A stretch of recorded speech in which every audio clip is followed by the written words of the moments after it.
What's up out there on YouTube? This is my first what sold on eBay video, so kind of bear with me because this is kind of new. I thought I'd take in on the whole YouTube thing and kind of tell people about what we do too.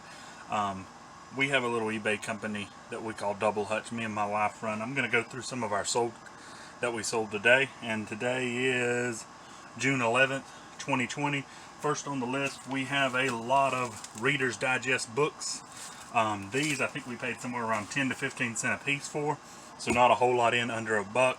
We sold them for $22.97 plus shipping on top.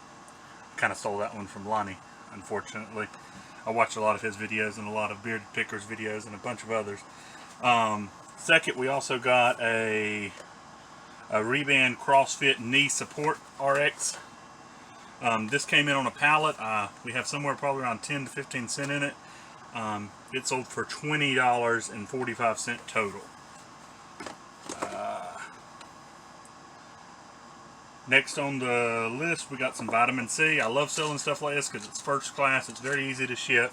If you're not selling little tiny items that's easy to put in a bag, you're really missing out, because when you deal in big items, it takes time to package them. So even though you might sell something for $40 or $50, by the time that it comes down to the time that it takes to package and bubble wrap and all that cost, you could sell 2 or 3 small items and still make the same amount of money on it. This is vitamin C. It sold for $11.04. It's going to cost $2.80 to $3.33 to ship it out, somewhere in that range. Next, we have 2 things of eye relief drops. Both of them total sold for $13.75. Once again, throw it in a bubble poly, throw a label on it, and it's out the door ready to go. Next, this is a newer product that we got. We bought them in bulk. I think we spent $40 on the box, and I think it had over 125, 140 of them in it. It's a AZO Movic, and all it is a adapter that you put on your camera to be able to do different lenses and stuff like that. Some reason they're selling pretty decent for us. Wasn't expecting it. Kind of bought it just to kind of think that maybe it might work, maybe it wouldn't work. Next on our list, we got Inestol. It's a vitamin supplement powder, 550 milligram, and it sold for $12.08 total. Next on our list, this came in on a pallet, and I think we've sold 3 or 4 of them so far. It's a night fishing cover. I wouldn't necessarily go out and try to source these items, but we had them in. They was already ours, and it sold for $8.15. Once again, it's going to cost $2.80 to $3.33 shipping. Next on our list is something that I bought like 1.5 years ago when we first started doing eBay, and I bought a ton of them. It's Screaming R. They're vintage audio tapes, and people still buy them because if you have a cassette recorder, this is what you need, or something similar to it you need. But the lot of 5 of them sold for $6.89. And we've sold these over the last year and a half. I love to do bulk purchases where you may get 100 items, and it may take you a year to sell through them, but at least you know you're probably going to sell 1 or 2 a week of those type of items. Next, we got a Cleveland launcher.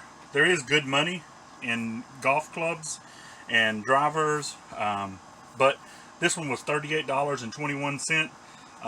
Normally I'm going to have to Frankenbox it because of the length of it, of course, but once I put it in a box, it should cost somewhere between $9 and $11 to ship out. So that's an easy 15 bucks, and I probably picked it up at a yard sale for $1, $1.50. Simmons, hold on, be right back.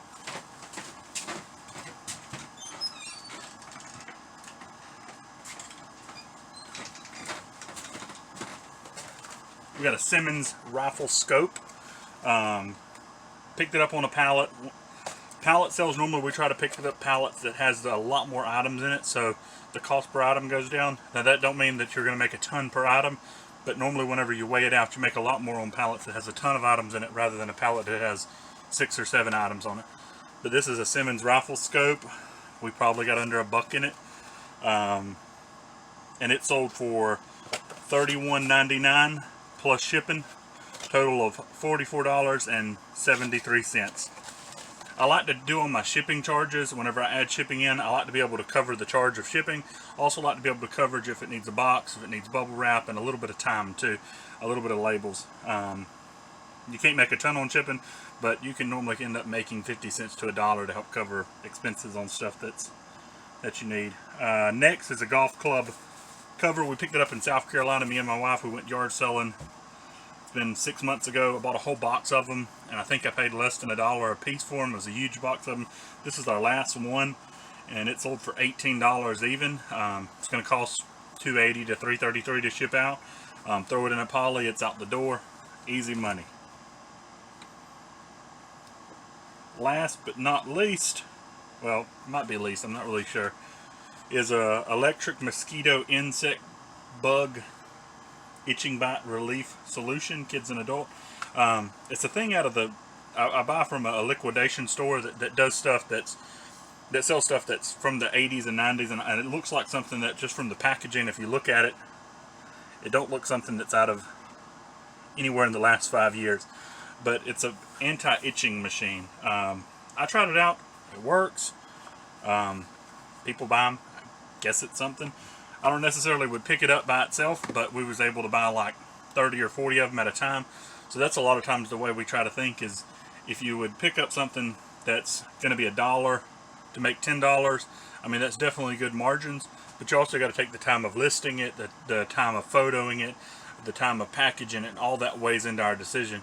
But now if I can do that, the same item, but I can buy 30 or 40 of them for under $1 or $1 a piece and do the $10 margins, they really add up over time.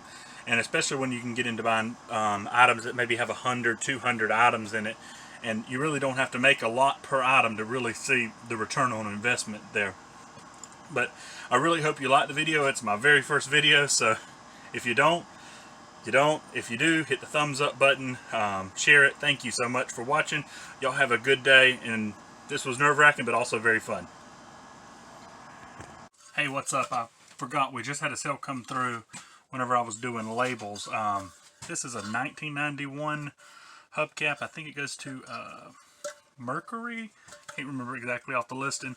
I purchased these. Actually didn't purchase them. I was given to probably about 150 of them. I was in a store and I bought a few things, and I asked the guy about these, and he had a big old shelf full of them, and I said, what would you take on them? He says, well, honestly, I just want them gone because they're taking up space. I'm not selling a 91 Mercury hubcap. So I was like, okay, well, I'll take all of them for you. And I took all of them for him. We just had a sale come through, and we've sold probably a couple $100 worth of these for $125 for 5 sets of 4 of these. And we have completely nothing in them. They're new, old stock. They got a little bit of scratches on them and everything. But don't never think that just because something's old, just because maybe it's a car part that's from the 80s, someone has that car, someone has that item, and they'll eventually want a part for it, especially with hubcaps because they fall off all the time. But just something to think about when you pick up. If you have the space to be able to store something like that, go ahead and pick it up. It was completely free for us to pick it up. It took me 5 minutes to load everything up, to throw it into the back of the van, and $125 today off of 5 sets totals of these. If you like our video, take the time, like, share, hit the thumbs up, and thank you again.